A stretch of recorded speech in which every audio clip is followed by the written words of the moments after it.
Gauri Suryavanshi. S मराठीमध्ये आपलं स्वागत. वळूयाच्या बातमीकडे. नांदगावच्या शिवकन्या संगीता सोनवणे यांना रणरागिणी पुरस्काराने सन्मानित. सिने अभिनेते दगडीचाळ फेम संजय खापरे यांच्या हस्ते व डॉक्टर शेफाली भुजबळ यांच्या प्रमुख उपस्थितीत रणरागिणी पुरस्कार देऊन गौरवण्यात आले.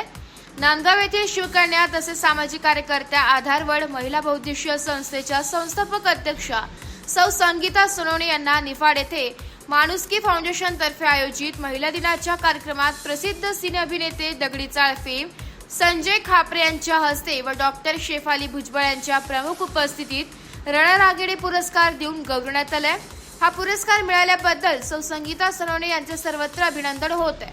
नांदगाव येथील आधारवड महिला बहुउद्देशीय सेवा हवी संस्थेच्या अध्यक्षा तसेच सामाजिक कार्यकर्त्या निसीम शिवभक्त शिवकन्या यांना निफाड येथील माणुसकी फाउंडेशनच्या वतीने जागतिक महिला दिनानिमित्त आयोजित कार्यक्रमात सिने अभिनेते संजय खापरे यांच्या हस्ते व मुंबई एज्युकेशन ट्रस्टच्या संचालिका डॉक्टर शेफाली भुजबळ यांच्या प्रमुख उपस्थितीत रणरागिणी पुरस्कार देऊन गौरवण्यात आले.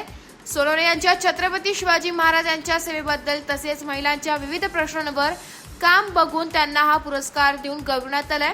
सोनवणे या शिवकन्या म्हणून राज्यभर प्रसिद्ध आहेत. त्यांना याआधी मुख्यमंत्री उपमुख्यमंत्री असं केंद्रीय मंत्री तसेच राज्यातील अनेक सामाजिक संस्था व राजकीय पक्षाच्या वतीने विविध पुरस्कार देऊन गौरवण्यात आले. काल मिळालेल्या पुरस्काराने त्यांच्या शिरपेचात अजून एक मानाचा तुरा लागलाय. हा पुरस्कार मिळाल्याबद्दल सर्व थरातून त्यांचे कौतुक होत आहे. एस मराठी न्यूज साठी जिल्हा प्रतिनिधी विजय बडोदे, नांदगाव. अशाच नवीन ताज्या घडामोडी जाणून घेण्यासाठी आमच्या एस मराठी न्यूज चॅनलला लाईक करा, शेअर करा, सबस्क्राईब करा आणि बेल आयकॉनला क्लिक करायला विसरू नका.